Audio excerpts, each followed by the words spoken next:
Is your boat designed to dock with a bow or stern towards the jetty, or maybe both? My name is Maria Lanier and I am a personal trainer in motorboats, and I help you to become a confident boat captain. Since 2016 I have coached thousands of boaters in Stockholm, Sweden, Venice of the North, and on this YouTube channel I'm sharing some of my best tips. I have noticed during my years as a coach that many new boaters have bought a boat without really knowing whether the boat is designed to be predominantly docked with a bow or stern towards a jetty. This can become a real challenge when you're entering your docking area and realize that your boat feels impossible to maneuver. If you're a skilled car driver, your brain subconsciously wants to drive and dock the boat just like you would park a car on asphalt. Therefore, by default, it seems easier to dock with a bow towards the jetty driving forward rather than reversing your boat in towards the jetty. Another thing that I've noticed is that many new boaters decide to buy a certain boat model after examining it the same way you would normally look at an apartment or house that you intend to buy. You like the overall design, you've tested how it feels to sit at the helm, checked out the kitchen, electricity, bathroom, water systems, but in a static environment on land. But have you really examined the boat from the perspective of docking in a volatile situation? And have you examined this with the intention to handle the docking single-handedly or together with somebody else on board? Let's go through how you can examine your boat to be thoroughly prepared. In Daycruisers, the front of the boat will contain a cabin. This means that the bow will be high and sometimes pointy.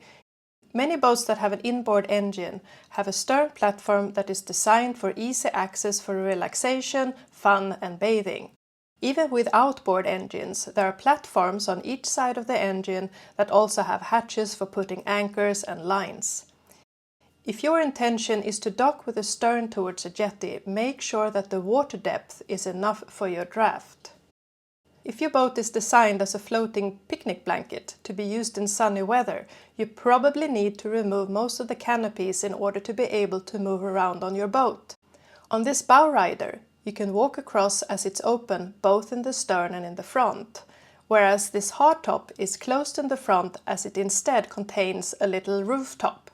The canopy on this boat model is more for weather protection. You can walk on the gunwale even though the canopy is up, but it's meant to be used without it. On medium-sized Daycruisers, the gunwales can also be slim or even non-existent. This boat has a single engine and no bow thruster. On this model, you can easily access the bow with the stairs at the helm. The bow is a little curved with low grab handles all around that you need to both hold on to and climb over if you intend to dock with a bow towards the jetty. Depending on how high the jetty is, you might need a bowsprit with a ladder. They're both fixed and removable ones. This is a larger Daycruiser that is built for docking with a stern towards the jetty, which can be seen on the layout of the floor, giving easy access from the helm to the stern. It is also completely closed at the helm towards the front. The gunwale is a little bit wider so that I can actually have both my feet next to each other when I make my way towards the bow. There are several long grab handles available. The bow is pretty pointy and it also has a bowsprit, which is another important indicator that you should dock this boat with a stern towards the jetty. If you intend to dock with a bow, you risk having the bowsprit too far into the jetty, or if you end up askew between Y-bars, you risk hitting the neighboring boats with your bow. Walk across and around your boat, check how it feels and where the grab handles are. Where is your fuel tank, and check how easy it is to reach back to your helm after you've been outside walking on your boat. This boat has a twin engine and a bow thruster, which makes maneuvering much easier than a single engine without a bow thruster. The bow thruster also has a remote control so that you can be anywhere on the boat and still being able to push your bow in the right position. With the right equipment and knowing how to use it, large-size boat models are usually much easier to maneuver than smaller ones. Some boat models are designed to dock either way.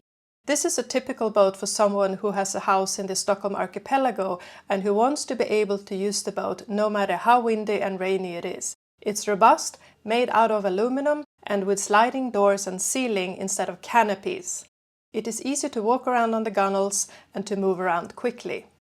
The same with this walk-around model, which is also like a large-size console boat with a little cabin in the front. There is a canopy available to use if it's rainy, but today, when it's sunny in Stockholm, it's not needed. Thank you for watching this film. Please leave a comment and tell us about your experiences. Is this situation something you recognize from your own boat life? Maybe you would have done something differently.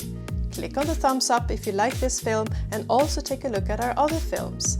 Share and subscribe and you'll receive more tips as soon as they're published.